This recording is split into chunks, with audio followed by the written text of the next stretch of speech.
नमस्कार मित्रांनो, मी शिवराज कोटी श्री समर्थ गोट फार्म या यूट्यूब चॅनलवर आपला स्वागत आहे. तर मित्रांनो, बऱ्याच दिवसापासून आमच्या चॅनलवर या व्हिडिओ येत नव्हत्या कारण शेळ्या भरपूर आहेत, करड्यासुद्धा आहेत. त्यांची व्यवस्थापनाचं काम करत असताना वेळ मिळत नव्हतं म्हणून बऱ्याच दिवसापासून व्हिडिओ टाकलो नव्हतो. पण अनेक जणांचे फोन होते, मेसेज होते, कमेंट होते. त्याचबरोबर अनेकांशी माझं बोलणं झालं, व्हिडिओ टाका जावा भाऊ असं अनेक जण सांगितलेत. त्यामुळे आज वेळात वेळ काढून पुन्हा एकदा व्हिडिओ टाकण्याचा प्रयत्न करत आहे. तर मित्रांनो, आजच्या व्हिडिओमध्ये आमचा शेड दाखवणार आहे. आधीचा जो आमचा शेळ्यांचा शेड होता तो छोटा होता, आता थोडं वाढवलेला आहे. काय काय वाढवलेलं आहे ते या व्हिडिओमध्ये दाखवणार आहे. त्याचबरोबर आपल्या शेळ्या तुम्हाला पाहायला मिळणार आहेत. सध्या दुपारची वेळ आहे. दुपारची वेळ जून महिना सुरू असताना सुद्धा प्रचंड बाहेर ऊन आहे, म्हणून आपल्या शेळ्या दुपारच्या वेळेस शेडमध्ये असतात. सकाळी 2 तास बाहेर चरायला सोडत असतो आपण आणि संध्याकाळी 2 तास बाहेर चरायला सोडत असतो. आणि दुपारच्या वेळेस अशा पद्धतीने सगळ्या शेळ्या आपल्या शेडवरती बसलेल्या असतात आणि रवत करत असतात.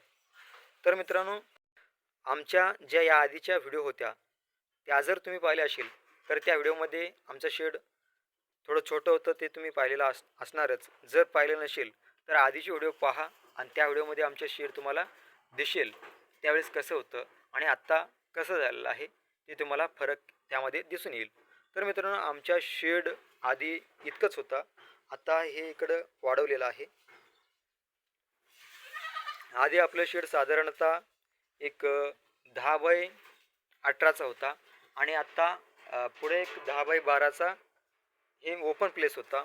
आता एकूण 10x30चा आपलं शेड झालेलं आहे. तर इकडं बाहेर जाऊन तुम्हाला स्पष्टपणे दिसणार आहे. इथंपासून ते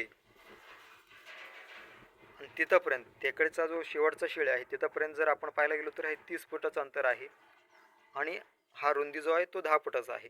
अशा पद्धतीने 30 फुटाचा आपला वरती पत्रे आहेत. 30 फूट पत्रे घातलेला आहे वरती 30x10चा.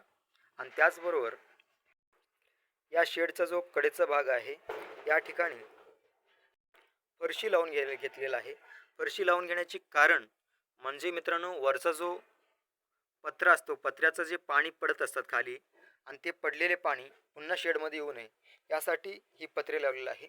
शेडमधून जो पाणी येतोय तो साधारणतः तो पत्र्याचं पाणी ते पुढं येत आहे, म्हणजे फरशीच्या पुढं पडतं आहे आणि पुढं पडलेलं पाणी तिकडंच रानात जावा, रिटर्न आपल्या शेडमध्ये येऊ नये म्हणून ही फरशी घातलेलं आहे. आणि दुसरी कारण म्हणजे ही फरशी घातल्यानं आपल्या शेडमध्ये जो मुरुम आहे तो मुरुम बाहेर जाणार नाही. म्हणजे आपला जो शेतीला बांध असतो त्या पद्धतीने हा बांधाचा जो बांध जो आपल्या शेतातून माती वाहून जाऊ देत नाही, त्याच पद्धतीने आपल्या ज्या फरशी आहेत ते फरशी इकडं आपल्या शेडमधून माती बाहेर जाऊ देत नाहीत. आणि दुसरी म्हणजे आपल्या ज्या फरशी आहेत ते आपण थोडं तिरपं घातलेलं आहे, म्हणजे जेणेकरून तिकडे जे पावसाचे पाणी पडतात बाहेर आणि ते पडलेले पाणी रिटर्न आतमध्ये येऊ नये.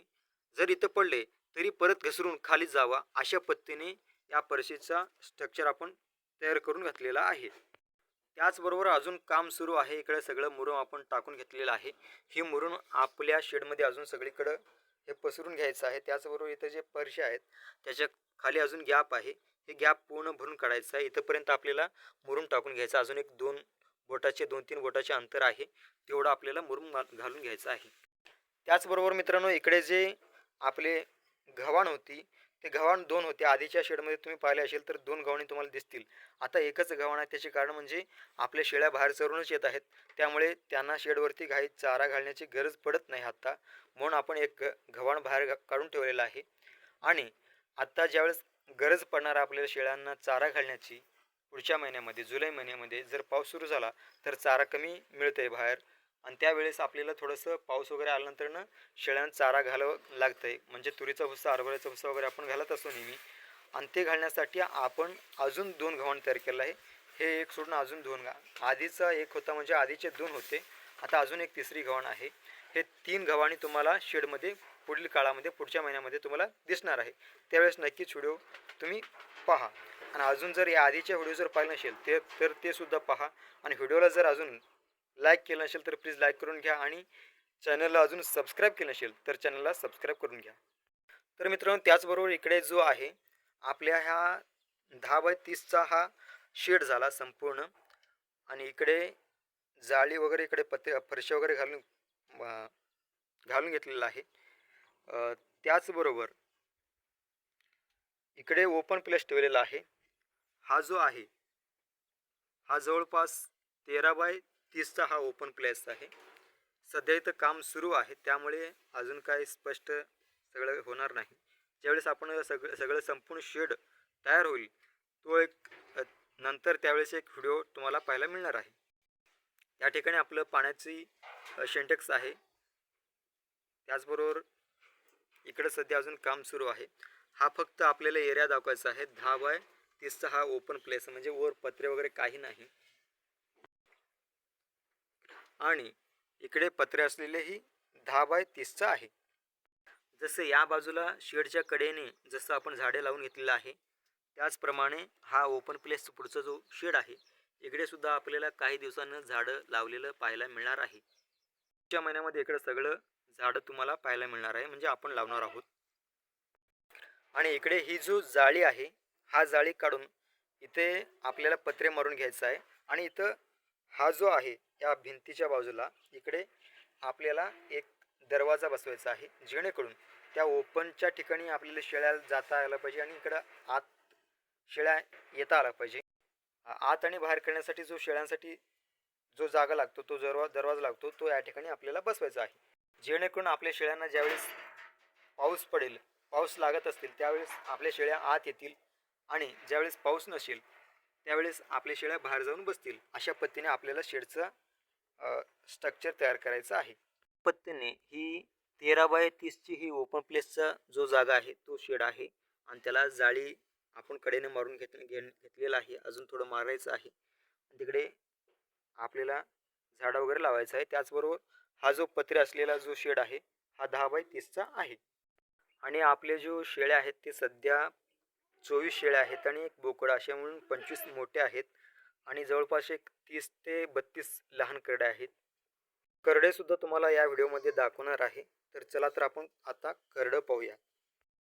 करडं म्हणजे ज्या आपल्या या शेळ्या आहेत त्या शेळ्यांच्या पिल्ले तुम्हाला पाहायला मिळणार आहेत. तर ह्या तुम्ही पाहू शकता, ह्या ज्या अगदी छोट्या जे करडे आहेत ते म्हणजे 1 महिन्याच्या आतील, एका 8-10 दिवसापासूनचे 1 महिन्यापर्यंतचे जे करडे आहेत ते या ठिकाणी आहेत. हे तुम्ही पाहू शकता, हे जवळपास 8 करडे आहेत. इकडच्या बाजूला 4 आहेत आणि तिकडे पुढे हे 4 आहेत. अशा पद्धतीने हे 8 छोट्या करड्या आहेत. आणि सध्या पावसाळा येत असल्यामुळे हा मुरुम वगैरे आपण आतमध्ये टाकून घेतलेला आहे. सध्या काम सुरू आहे. एक 8-10 दिवसामध्ये सगळं रेडी होईल. आणि ते रेडी झाल्यानंतर पुन्हा एक व्हिडिओ तुम्हाला आपलं शेड कसं तयार झालं आहे ते तुम्हाला दाखवणार आहे. आणि तोपर्यंत आपल्या चॅनलला अजून जर सबस्क्राईब केलं नसेल तर चॅनलला सबस्क्राईब करून घ्या. अजून आपले इतर जे करडे आहेत ते सुद्धा आपण पाहूया. चला तर मित्रांनो, इकडे तुम्ही पाहू शकता या 1.5 ते 2.5 महिन्याच्या आतील जे करडे आहेत ते इथे आहेत. हे साधारणतः 13 करडे आहेत. हे तुम्ही पाहू शकता. हे जवळपास आपल्या शेडवरती या 1.5 ते 2.5 महिन्याच्या आतील जे करडे आहेत ते 13 करडे आहेत. 2, 4, 6 असे हे 13 करडे तुम्हाला पाहायला मिळत आहेत. हे 1.5 ते 2.5 महिन्याच्या आतील करडे आहेत. त्याचबरोबर मित्रांनो, इकडे जे हे 3 बोकडं आहेत, हे मोठे बोकडे आहेत. हे सध्या विक्रीसाठी उपलब्ध आहेत.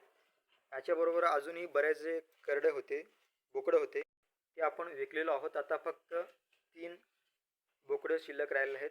या सध्या विक्रीसाठी उपलब्ध आहेत. या व्यतिरिक्त अजूनही आपले करडे आहेत ते सुद्धा आपण पाहणार आहोत. तर मित्रांनो, हा आमचा शेळ्यांचा करडांचे जे आहेत ते शेवटचा कप्पा आहे. यामध्ये आपले 7 करडे आहेत. हे साधारणतः 2.5 महिने ते 3.5 महिन्याचे करडे आहेत. तर हा आपला शेवटचा कप्पा आहे. यामध्ये 7 करडे आहेत. 2, 4, 6 आणि इकडे हे जो आहे तो 7वा आहे. असे हे 7 करडे आहेत. हा शेवटचा कप्पा आहे. आणि इकडे जो आहे तो हा ब्रीडरचा बोकड आहे. आता आपण नवीन सोडलेला आहोत. या आधीचा जो बोकड होतो तो कुर्बानीसाठी बकरीदला आपण विकलेलो आहोत. आता हा नवीन ब्रीडर सोडलेला आहे. तर अशा पद्धतीने आमच्या शेडवरती जवळपास 30 करडं आणि एक हे बोकड आणि 24 शेळ्या सध्या आहेत. अजून आपल्याला शेळ्या वाढून जवळपास 30 शेळ्या ठेवायच्या आहेत. आता काही दिवसामध्ये म्हणजे 1-2 महिन्यामध्ये आपल्याला 30 शेळ्या असलेले तुम्हाला पाहायला मिळणार आहे. आणि साधारणतः अजून एक 2-3 शेळ्या या महिन्यामध्ये व्याणार आहेत. त्यावेळेला की अजून आपल्या करडं वाढतील, म्हणजे अजून एक 5-6 करडं होतील. अशा पद्धतीने आपलं शेड आहे, शेळ्या आहेत, करडं आहेत. तर व्हिडिओ जर आवडला तर नक्की व्हिडिओला लाईक करा. अजूनही जर चॅनलला सबस्क्राईब केलं नसेल तर चॅनलला सबस्क्राईब करा आणि कमेंट करा. धन्यवाद.